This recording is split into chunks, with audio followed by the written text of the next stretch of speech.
कहाँ थे अब तक राहुल तुम? हे, इधर आओ। ये देखो। ये क्या है? Pills, sleeping pills. ये सब किस लिए? हम दोनों के फ्रस्ट्रेशन को निकालने के लिए। इसको लेने के बाद बुड्ढा सो जाएगा, उसके बाद उसकी आंख कल सुबह ही खुलेगी। की जरूरत? धीरे बोलो। अगर कोई मुसीबत हो गई ऐसा तो? कुछ भी नहीं होगा, मैं सब संभाल लूंगा। तुम आराम से। तुम वापस आ गए क्या? हाँ जरा इधर आओ। हाँ, मैं तो बस एक स्टडी कॉल करने गया था, अभी आया हूँ। क्या हुआ अंकल? मुझे तुमसे एक जरूरी बात करनी है। जो बातें दिल के अंदर हो उससे कह देना ही अच्छा होता है, समझ गए ना? क्या बात है? अरे तुम्हें बीबी बनाने के लिए कोई और लड़की नहीं मिली क्या?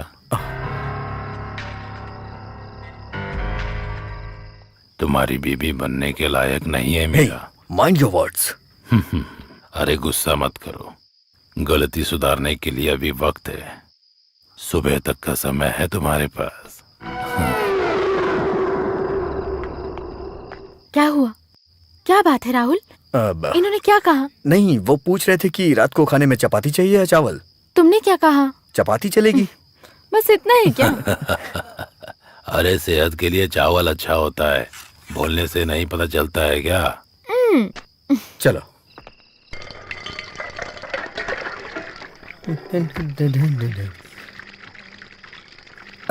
अंकल, मैं कुछ मदद करूं क्या? नहीं, रहने दो।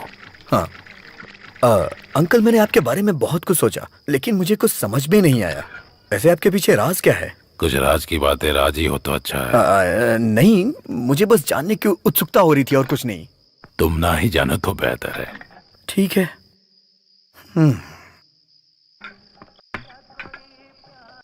अंकल, ये पपीता ले लेता हूं मैं। सोने से पहले पपीते का जूस बहुत अच्छा होता है।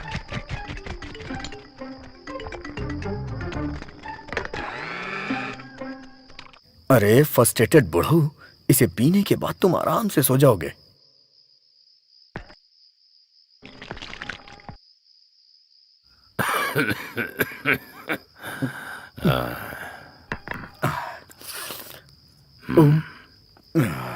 अंकल? नहीं चाहिए। अंकल, इसे मैंने अपने हाथों से बनाया है। कितने प्यार से मैंने आपके लिए बनाया था इसे, और आप इसे पीने से मना कर रहे हैं। पीछे ना प्लीज।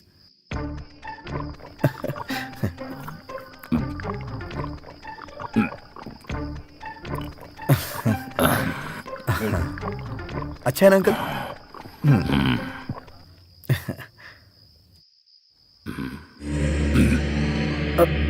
अंकल क्या हुआ? अंकल, अंकल क्या हो गया?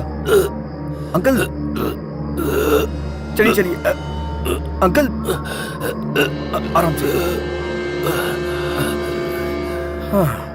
Thank God. Good night, good night, good night. अपने पैरों को लंबा करके आराम से सो जाइए। टाटा।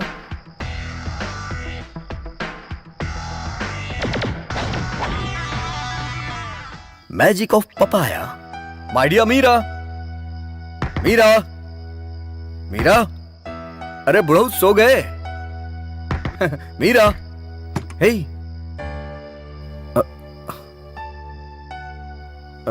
मीरा, मीरा। ओह, तो मैडम नहा रही हैं। मीरा, बुढ़ऊ सो गए। Sleeping pills with papaya. Hello, नहा चुकी हूं तो बाहर आ जाओ ना यार, या फिर ये चाहती हूँ कि मैं अंदर आऊं? हाँ, बोल नहीं रही हो, इसका मतलब मैं अंदर आ जाऊं। मीरा,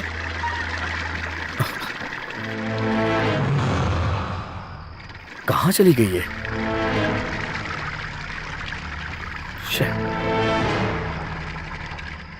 मीरा, मीरा।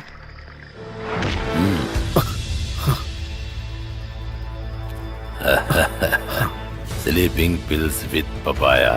बुड्ढा लुढ़क गया, यही लगा था। मेरी मीरा कहाँ है? तेरी मीरा? तेरी मीरा? तुम उसे अपनी मीरा कह रहे हो? रिटायर आईजी की बेटी तुम्हारी मीरा कब से बन गई? हाँ, अब वो मेरी मीरा है। वो मेरी कस्टडी में रहने वाली मेरी मीरा है। मैं तुम्हें जान से मार दूंगा। बताओ मेरी मीरा कहाँ है? शंकर नारायण के सामने ये होशियारी नहीं चलेगी। मेरी बात तुम ध्यान से सुनो। अब तुम्हें मेरे लिए काम करना होगा। तभी मीरा मिलेगी। अबे तेरी तो नहीं तो मैं उसे जान से मार डालूंगा। मैं तुझे पहले ही बता चुका हूँ कि तेरी चालाकी मेरे सामने नहीं चलेगी। राघवन जैसे बाप को धोखा देकर आई है मीरा, वो मेरे हाथों ही मरेगी। नहीं नहीं, उसे कुछ मत करना। बताइए मुझे क्या करना है, बताइए। खत्म करना है। रुक्मणी नाम की औरत को तुम्हें जान से मारना होगा। तुम्हें दुखी होने की कोई जरूरत नहीं है, तुम्हें उसे मारना होगा, क्योंकि उस औरत ने मुझे धोखा दिया था। मेरी सारी कमाई लूटने के बाद मुझे बर्बाद करने वाली मेरी बीवी है। रुक्मणी की जान लो या मीरा की जान दो, किसको जिंदा रहना है इसका फैसला तुम करो। नहीं, मुझे मेरी मीरा चाहिए, मैं उसके लिए कुछ भी कर सकता हूँ। अच्छा फैसला है। ये मेरी बीबी रुक्मणी का पता है, डाउरी पार्क, हाउस नंबर 9। बाकी इसमें पढ़ लेना। बाहर जाने के बाद तुम्हारे दिमाग में कई रास्ते दिखाई देंगे। उन रास्तों पर बिल्कुल ध्यान मत देना। अगर ध्यान दिया तो समझ लेना मीरा मेरी कस्टडी में है।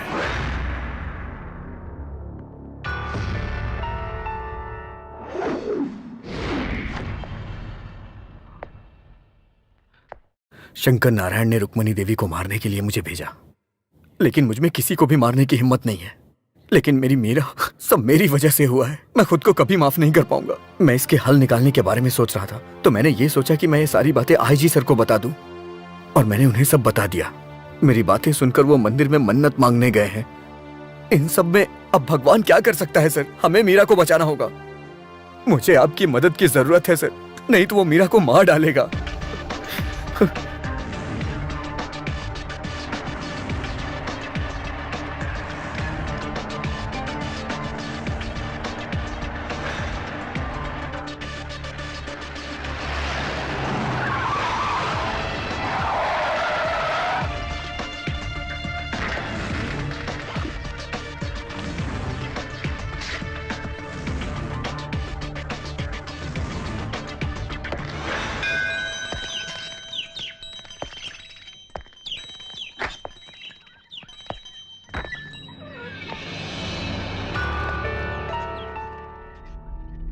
कौन हो? क्या चाहिए? कमरा चाहिए। यहाँ कोई कमरा खाली नहीं है।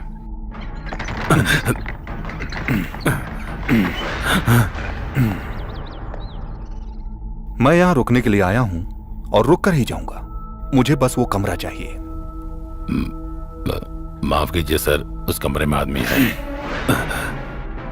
चलो चाबी निकालो। मुझे कुछ मत करिए सर, मैं चाबी देता हूं।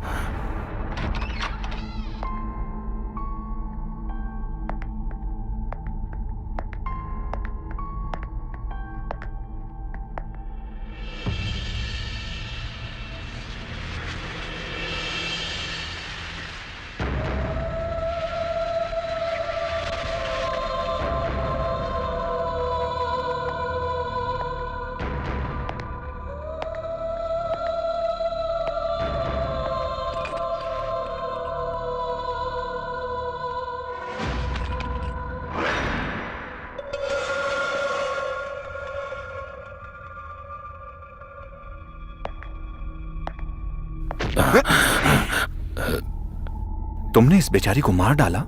नहीं सर, मैंने इसको नहीं मारा सर। मैं सब कुछ पता करके ही यहाँ पर आया हूँ। यहाँ पर जो कुछ भी हुआ है वो राहुल ने मुझे बता दिया है। नहीं, उसने आपको सच नहीं बताया होगा सर। उसने आपसे झूठ बोला होगा, सरासर झूठ। आप मेरी बात समझने की कोशिश कीजिए सर। सच क्या है मैं आपको बताता हूँ सर। जीने के लिए जब मेरे पास कोई रास्ता नहीं था, तब मैंने इस गेस्ट हाउस को बनाने का फैसला किया था। यहाँ पर अक्सर जितने भी टूरिस्ट आते हैं मौज मस्ती के लिए आते हैं। वो एक दिन रहकर चले जाते हैं, लेकिन जब ये दोनों आए थे तब इनमें ऐसी कोई चीज नहीं थी। उस लड़के को देखकर मुझे कुछ गड़बड़ लगा। यहाँ लोग शांति के लिए आते हैं या फिर अपने दिल की इच्छा को पूरी करने के लिए आते हैं।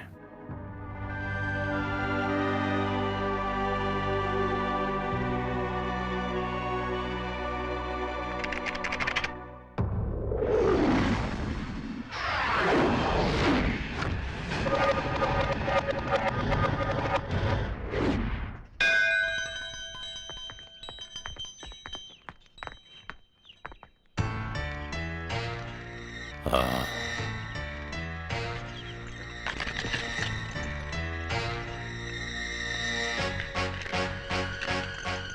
थैंक्स। वो रूम है। चलो। तुमने एक ही रूम बुक किया क्या? हाँ, काफी नहीं है क्या? नहीं, हम साथ में एक रूम में तब रहेंगे जब हमारी शादी हो जाएगी। तब तक तुम अपने कमरे में और मैं अपने कमरे में। Okay uncle? मुझे दूसरा रूम चाहिए। हाँ, देता हूँ ना। ये लो, तुम्हारा वो कमरा है, ठीक है? Thank you uncle, bye. आपने उसे चाबी क्यों दी? मैंने उसे कुछ प्लान करके यहाँ बुलाया था ना। सारा खेल बिगाड़ दिया आपने। सॉरी। हाँ, सॉरी। सॉरी।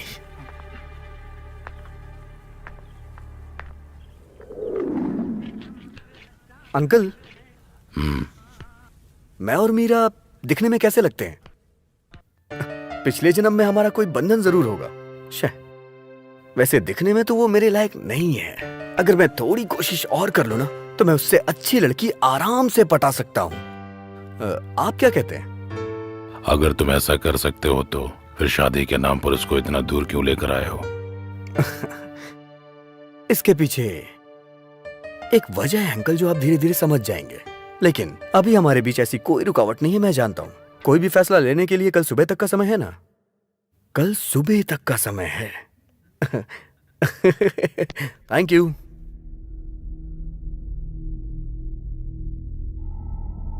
हाँ मीरा, मैं थोड़ी देर में आता हूँ। हाँ, कितने समय से एक दूसरे को जानते हो तुम लोग? सिर्फ 2 महीने की मुलाकात है, लेकिन ऐसा लगता है कि जैसे हमारा जन्मों जन्मों का रिश्ता है। आपको भी ऐसा ही लगता है ना? वैसे अंकल, हम लोग यहाँ पर आए हैं, ये बात किसी को मत बताइएगा। अगर मेरे पिताजी को इस बारे में पता चल गया तो सारी मेहनत बेकार हो जाएगी। मैं किसी को नहीं बताऊंगा। ये राज में राज ही रखना चाहता हूँ। विश्वास कर अपने अंकल पर। हाँ?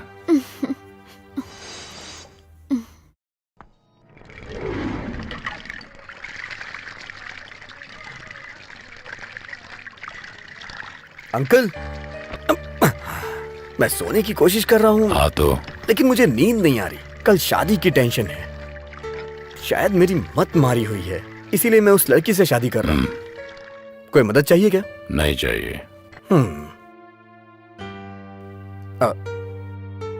अंकल, ये पपीता ले जाऊं क्या?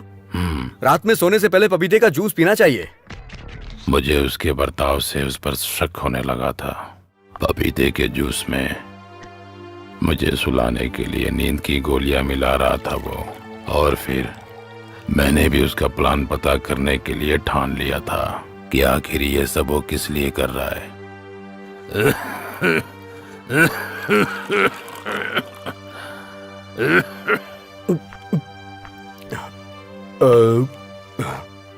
ये लीजिए अंकल।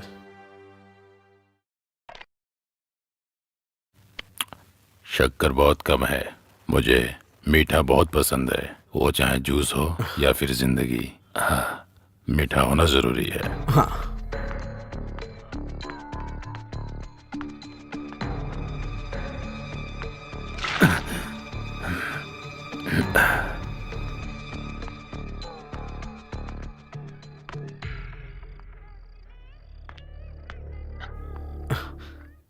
ये लो, मेरे सर में दर्द हो रहा है, मैं थोड़ा सोने जा रहा हूँ।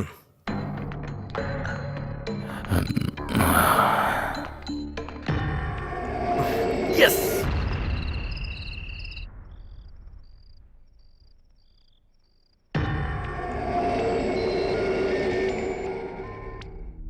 बाय। Good night uncle.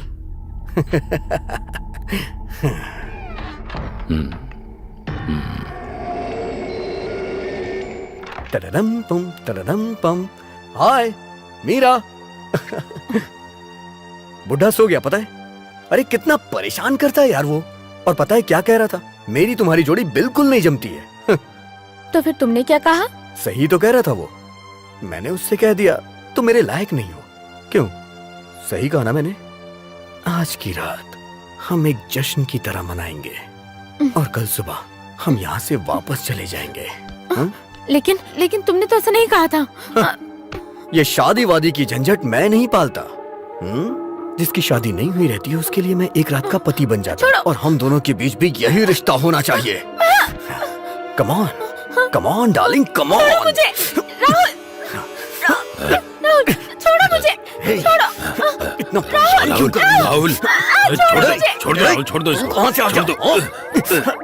अगर मेरे हाथों मरना नहीं चाहता है तो चला जाए यहाँ से। जाओ बाहर, निकल जाओ।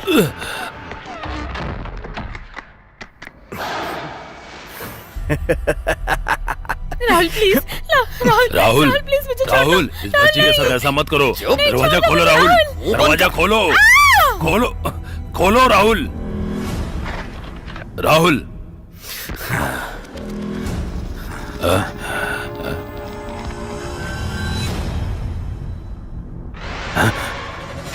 राहुल, ये तुमने क्या किया?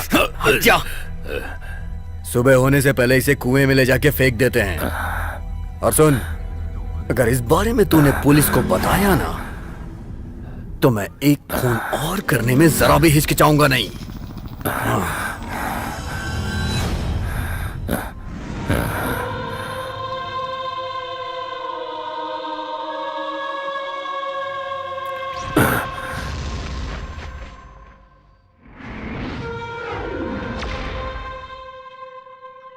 अगर उसका सामना करने के लिए मेरे साथ अगर कोई होता तो आज वो लड़की जिंदा होती।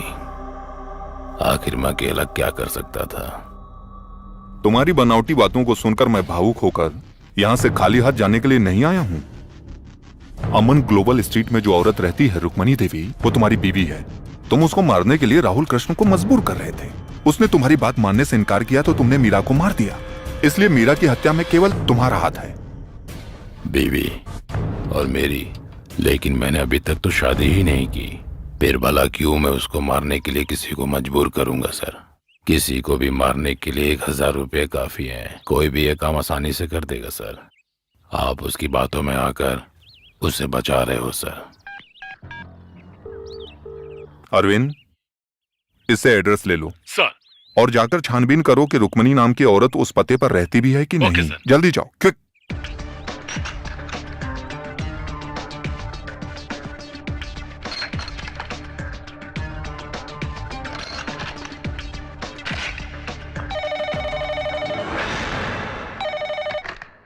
सर, अरविंद बोल रहा हूँ। यस अरविंद, पता चला? सर, अमन गोयल स्ट्रीट में मैंने छानबीन की। रुक्मणी नाम का जो एड्रेस है वो गलत है, एकदम फेक है सर। हमें कोई उलझा रहा है sir. Okay.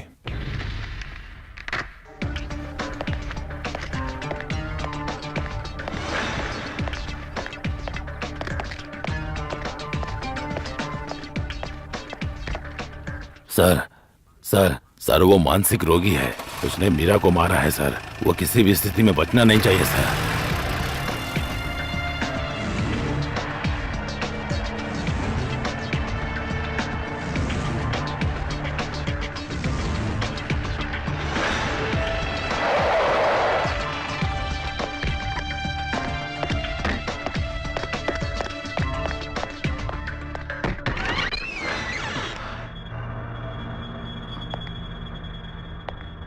Rahul, Raghavan sir,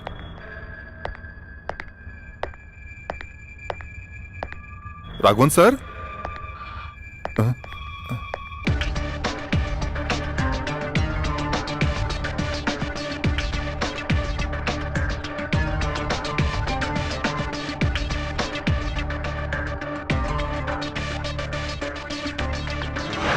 impression media में फर्स्ट रैंक लाने वाला वो इंजीनियरिंग का स्टूडेंट है।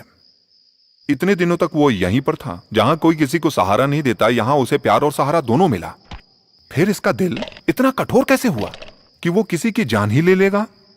अगर आज की बात करें तो आशिक को उसका प्यार ना मिलने पर इस तरह के बहुत से हादसे होते हैं सर। लेकिन इस केस में मीरा और राहुल एक दूसरे से प्यार करते थे, और इतना ही नहीं, दोनों अपनी मर्जी से गेस्ट हाउस में गए थे सर। वही तो, शंकर नारायण के मुताबिक राहुल मीरा को ना पसंद करता था और ना प्यार। उसने ये सोचा होगा कि कोर्ट मैरिज करके पूरी जिंदगी उसके साथ रहना होगा, और ये भी सोचा होगा कि मीरा से अच्छी लड़की भी उसे मिल सकती है। इस तरीके की बात सोचकर वो बुरी तरीके से परेशान हो गया होगा। फिर उसने रास्ता चुना मीरा की हत्या करने का, और यही सोचकर उसने मीरा को मारा होगा। मीरा के इस केस को थोड़ी देर के लिए साइड में रखने तो उसे राघवन सर को मारने की क्या जरूरत थी, और वो भी घर के अंदर घुसकर। जैसा कि शंकर नारायण ने बताया था कि वो मानसिक रोगी है, शायद यही वजह हो सकती है। मैं इस पर विश्वास नहीं करता, क्योंकि हत्या और उसकी जगह दोनों आपस में, मेरे हिसाब से आपस में मिल नहीं खा रहे। दोनों हत्याओं के पीछे तीसरी कोई मजबूत वजह है। वो क्या वजह हो सकती है सर? वही तो हमें तलाश करना है। इसके लिए ये हमारे हाथ लगना चाहिए। मीरा जिसे अपनी जान से ज्यादा प्यार करती थी, वो वहशी कातिल Rahul Krishna, the most wanted.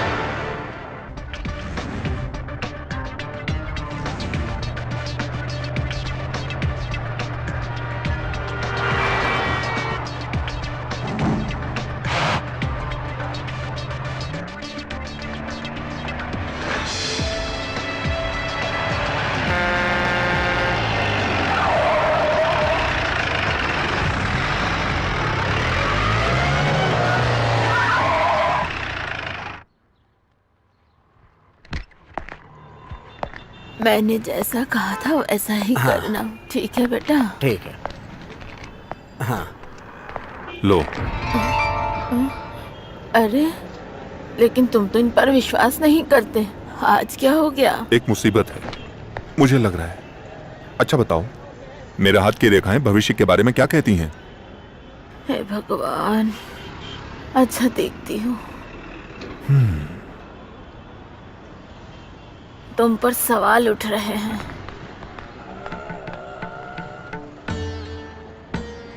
रास्ते में रुकावटें आ रही हैं, मौत से भी सामना हो सकता है। मौत से सामना? मुसीबत में हो, हाँ, वो कहीं से भी आ सकती है। संभल कर रहना बेटा। सब ठीक हो जाएगा। हे दुर्गा, बेटा, अगर प्रायश्चित करोगे तो इसका हल निकल सकता है। नहीं चाहिए, मुझे अपने ऊपर पूरा भरोसा है। कल भी और आज भी किसी भी मुसीबत से बच के निकलने के लिए हमारा शरीर ही काफी है। शरीर ही सामना करेगा और हल भी निकालेगा। मैं प्रार्थना करूंगी, इतना ही कर सकती हूँ मैं।